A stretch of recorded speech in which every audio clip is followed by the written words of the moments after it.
I always like asking actors this. What was the audition process like, especially for a well sought out series such as this one? I just got distracted by those donut holes. Please eat them. Please eat them. Eat them. No, I can't do don't it. want them. No, that's what happened in the audition room. He's answering the question. I've already had 2 today, and that's my. You have a limit? That's for the year. Yeah. Well, then here, if you change your mind. Yeah. They're actually tempting you. Nah, they are. No, go for it. The audition process. Especially for Marvel, because they're so secretive. It's a lot. That was a weird thing. That was a trippy thing. I'd just come off a show that I thought I was promoting the second season for and Incorporated, and the night I landed, it was a Sunday. I landed on Sunday night, and we were talking about the second season. It was very much a go until it wasn't. Thank you. And so I sort of landed with no show, bang in the middle of pilot season. That's a crazy time, as we all know. But I went in and saw Matt in the array of all this madness, and no one else is allowed to read anything. So often you talk to your team, they have the same opinions that you have, and they care about the same things, and they have a great scope on what you like and don't, and not being able to connect with them on that because you have to come in and read it personally and secretly, and then it's changing all the time was a bit unnerving. But actually with Eclipse, I've always been vocal and not hidden it. There was an original idea on what the people wanted from Eclipse and what the network wanted and what the studio wanted. They didn't sync up. That person didn't quite connect. And I was very honest in walking in. I walked in a screen test with Bryan Singer and Lauren Sheila and Matt and said, I don't entirely know how to play this person, and I don't know if any of us do. And we found him together in the room a lot, and it was a really great time. There was obviously the history of who he was, but some things didn't sync up, and they were like, actually, we had an original idea and then didn't change it. So the log line and the dialogue were different, you know what I mean? And so all of a sudden it's like, this person can't say that. So it was an interesting experience. For me, I'd worked with Matt Nix on Burn Notice. So pretty early on in the process of him developing this show, he talked to me about, I want to find a way to get you on here somehow. And I was like, yeah, I'm all for that, And so I was lucky to have Matt already, wanting me to be a part of the project. I still had to audition for Fox. I had to audition for Marvel. And luckily all that worked out, and here I am, yapping at you. Which version was won out, by the way, or was it sort of like a mishmash? Well, what it really was, it was a mishmash, and really it just we made a lot of changes, and it wasn't me. I mean, they were thinking of changing him anyway. I think it was just more the process was a lot more workshoppy than it could have been. It wasn't set in stone because he's a new character, doesn't have a history in the comics. It was a lot more workshoppy than it could have been. And so together we all sort of came up with it. They're still the bosses, and they still told me what to do. And I just danced like a monkey, but it was great. But your honesty worked out. I mean, just being up front. Yeah, I mean, well, the thing is sometimes you walk in, if you don't quite get an understanding of a character, you just give them the best you possibly like.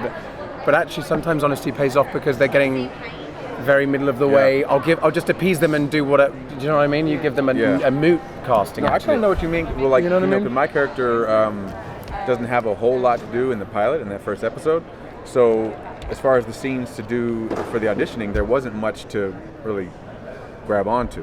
So I didn't go in there feeling like, oh yeah, I'm crushing this. And I know who this person is. Yeah, because I'm going, get out on the ground, freeze.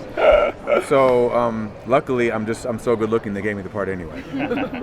It was my eyebrows. It says the brows. Is that your favorite quality? Yeah, just. God, your brows. Sure that, I hope. That's all I got. Do your babies have you have insurance on that? Yeah, J-Lo's butt, Coby Bell's eyebrows. That's right, we have the same... David Beckham's left foot, yeah, right. So we didn't get to see much of your character in the pilot episode.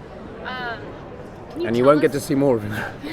Except your eyebrows. Yeah, exactly. It's all Can't just see like, past them. Yeah, it's like Over the fence. It's like this. from the neighbor on Tool Time, whatever that show. Yeah. Can you tell us a little bit about what we might expect to see, at least thematically, with his character? Are we going to see him meet up with your character at some point? Yes. Do the lines cross? No, they. I was actually perfectly happy just to be the guy going freeze, get down. I kind of thought that was going to be my job on this show, but they go deep into this character pretty early on in the season.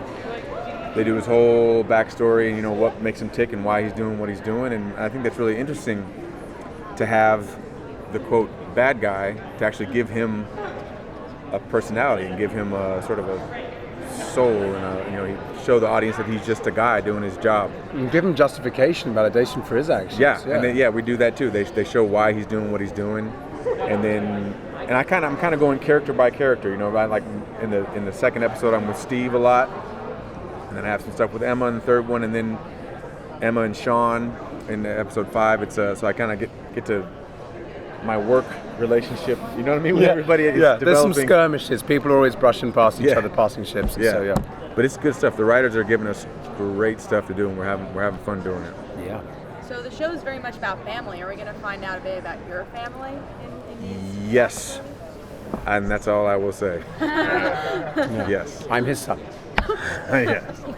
Darth Vader is my father. I can't wait for that twist. I mean, the pilot had a lot of twists, but that'd be a great No, it twist. gets twisty, man. Yeah. Right? This season gets twisted. And actually, what's great is that we don't expect it because we are told nothing. So if we're getting excited too, I mean, we've talked about it, but after the first episode, a lot of what comes afterwards is the fallout from all these issues, trying to stabilize, trying to somehow take stock of what you have. He's getting people coming on to him being like, you need to get harder on these people, and we're trying to run even faster. We're trying to find the people that we've lost. So once we're trying to find that mold, then all of a sudden things really kick off.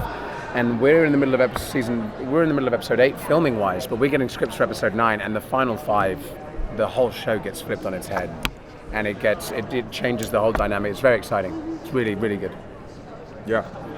They just gave us a wrap up. I'm sorry. Yeah, We I'm gonna should- do one question. Oh, okay. No, she was saying like, you guys are having so much. It's a Yeah, podcast. it's done. What existing X-Men movie actors would you guys love to work alongside? Sir Patrick Stewart, come on. I mean, he's outstanding in Logan. Oh my gosh, and Logan. He's outstanding. I mean, yeah, but they all are. Fassbender's a phenomenal. I mean, they're Yeah, all phenomenal in their Fassbender's own work amazing. as well. So James McAvoy's outstanding. Yep. Hugh Jackman's wonderful. Yep. Jennifer Lawrence is great. Yep. Yeah, it's like all the dudes, all the bros. All the bros. It's true. It's true. And I was actually in the theater watching Logan when I got the call telling me that I got this job. Oh my God, Yeah. that's a great story. And then Matt Nix went, it won't be as good as Logan though. Man. You know what though? I gotta say, like, they don't, of all the X-Men movies and stuff, I would say our show and the Logan vibe are kind of in the same They are in the same lane, vein. Yeah, you that know, gritty. on the same highway at least. Yeah, these people are bruising, these people bleed. They're not sort of infallible, omnipotent, powerful superheroes in suits. There's a lot more risk. There's a lot more danger. Yeah. Gotcha. Great. Thank Thank you. you guys.